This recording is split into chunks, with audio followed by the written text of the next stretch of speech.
Kristen, tonight we are honored to present you with the 2023 Fourth Estate Award.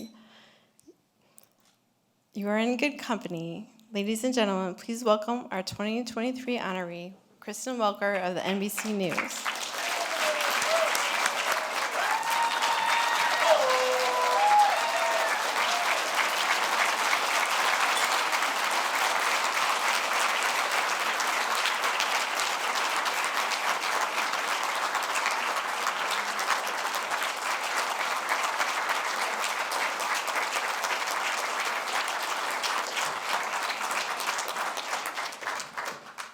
Oh my goodness, this is so overwhelming. Eileen, thank you for that beautiful introduction. Thank you to the National Press Club for this extraordinary recognition. I promised myself I wasn't going to get emotional, and yet I was sitting there holding in tears and sometimes not doing a very good job. I am completely overwhelmed and blown away. Rebecca and Ken, I don't know how to thank you enough for your beautiful words and your beautiful introduction. It's just completely overwhelming. Thank you. And just seeing all of these faces is to some extent like a reunion. Seeing so many folks who I worked with at the White House and beyond, it's really incredible. I also want to thank Caesar, Carrie, Rashida, who's here tonight, Chloe, for your leadership of NBC News and the DC Bureau, and for your belief in me and the work that I do. I'm truly grateful for your support through incredible moments like this one, and sometimes very challenging ones, like the debate where I also thought I might throw up, but fortunately we didn't.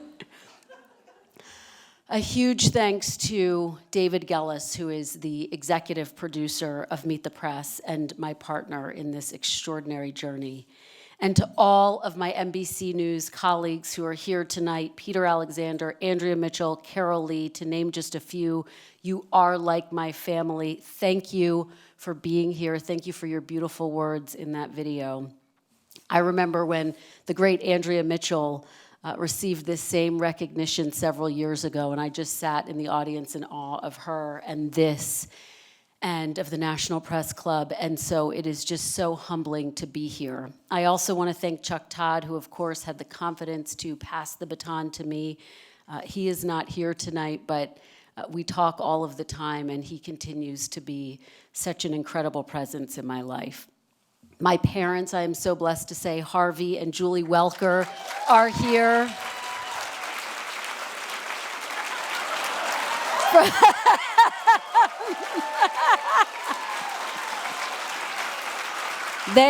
They, of course, are from Philadelphia, where I was raised. Thank you for making me every bit of who I am. I would not be on this stage if it weren't for the two of you.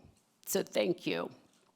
To John and my beautiful Margot, I couldn't do what I do without their love and support. John, unfortunately, has a work meeting. He's in Florida, but he is watching. So John, I love you. Margot, I love you to the end of the earth, and hopefully you are asleep right now. What an incredible and astonishing legacy to be a part of. I have this tremendous honor of accepting the Fourth Estate Award on its 50th anniversary. So I want to just say a huge congratulations to the National Press Club on such an exciting milestone, and to all of the honorees tonight.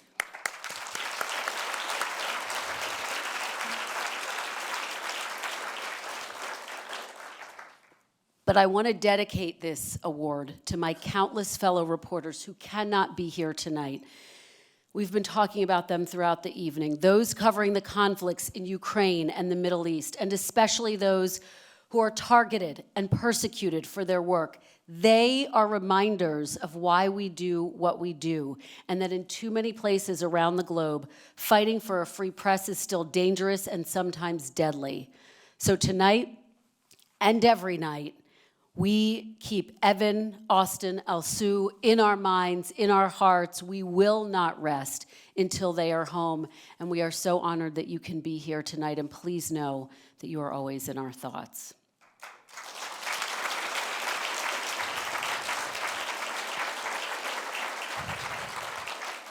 This 50-year milestone and becoming a part of this legacy is a reminder to me of our collective responsibility to uphold the values of this treasured award. And tonight I want to talk about the importance of using our journalism to shine a light on the hard realities that we are collectively facing right now. And so many of the speakers tonight have talked about the importance of shining that light.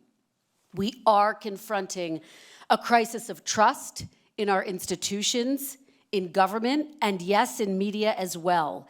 And so it has never been more important to revitalize the spirit of the Fourth Estate, to hold those in power to account and those who seek positions of power to account for their words and their actions, to respect our readers, our viewers, our listeners enough to know that we don't need to shield them from the complexities of the world in which we live. This moment has made me reflect on why I wanted to be a journalist in the first place. And the truth is, I've always wanted to be a journalist for as long as I can remember. But my desire to join the ranks of political journalism was crystallized in 1991 when my mom, Julie Welker, ran for city council in Philadelphia. My dad was her top advisor. What I learned from this experience taught me a lot about the importance of good journalism. Not unlike our politics today, there were some rough and tumble moments in that race, including when one radio talk show host asked my mom to justify being in an interracial marriage.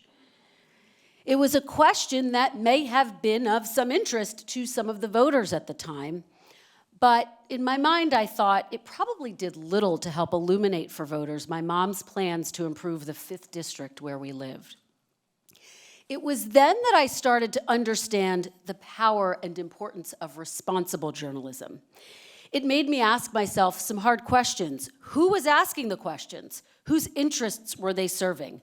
Were the questions helping to educate voters or merely creating titillating headlines? I think we're facing a similar dynamic right now, and we are also facing a critical challenge. How do we, as journalists, speak to the entire country when right now so much of the country has stopped talking to each other and worse, stopped listening? Do we shout each other down? Do we simply talk over one another? Or do we try to create settings that invite people back to the table to have constructive conversations where all ideas are examined in the light of scrutiny? I think one of the ways that we as journalists can confront the moment we're in is by seeking conversations with unique and diverse perspectives that people won't hear anywhere else. If we can bring people with different views to the same table, I believe we can begin to sew back together these threads of division. One of my biggest goals, and quite frankly, one of my biggest challenges as the moderator of Meet the Press, is to facilitate exactly these kinds of conversations. And that starts with incorporating more voices into our coverage. That means including, of course, elected officials and candidates from all across the political spectrum, but also including the voices of voters, as well as cultural leaders, academics, scientists, entertainers, and more. People who can lend new perspectives to the issues that impact our politics and in many cases grind them to a halt. That's why we have begun featuring interviews with people like actress and disability rights advocate Selma Blair, who appeared on Meet the Press this past Sunday. Blair is using her powerful and her brave voice to speak out about her experience living with multiple sclerosis. And she is calling for better treatment and fair pay for the disabled community. It is my hope that by listening to new perspectives on issues that are often overlooked, we can help foster better conversations with lawmakers and public officials and policymakers, but also, most importantly, at dinner tables and workplaces and every other venue for discourse all around this country. From Main Street to Capitol Hill, it's truly our mission and our duty to try to restart those conversations. I don't have to tell anyone in this room we're about to turn the calendar again into another consequential election year. An election year that will be defined, perhaps like no other, by our political and cultural divides.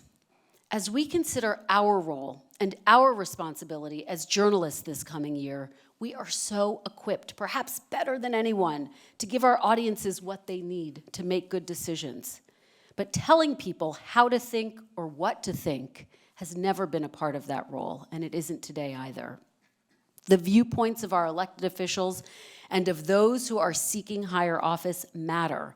Those perspectives are critical to helping voters make their decisions, and holding these officials to account is the very core of our democracy. At this critical moment, we cannot afford to stick our heads in the sand. We must have the courage to hold a mirror up to ourselves as a society and to always ask the hard questions about who we are and how we got to this moment.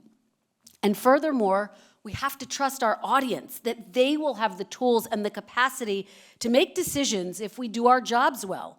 If we do not trust in our audiences, how will we ever help repair their faith in us? A lot of the incredible journalists gathered here tonight and across the country probably share one thing in common: the realization long ago that we were never going to win a popularity contest in this role.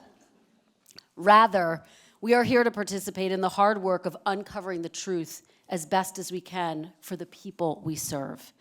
This is why the Fourth Estate Award and the work of the National Press Club is so vitally important, to remind ourselves that journalists are meant to be one of democracy's shining pillars. I am so immensely privileged to be in this room of outstanding journalists and to consider each one of you colleagues. Thank you so very much for this honor. Thank you to the countless journalists in this room and all around the world who stand up for the principles of this award every single day. I share this recognition and responsibility with every one of you. And I want to leave you with the words of Dr. Martin Luther King Jr., who said in 1963, "Darkness cannot drive out darkness. Only light can do that." So tonight, may we all remain committed to shining that light every single day. Thank you so much. Thank you. I am so humbled and honored by this award.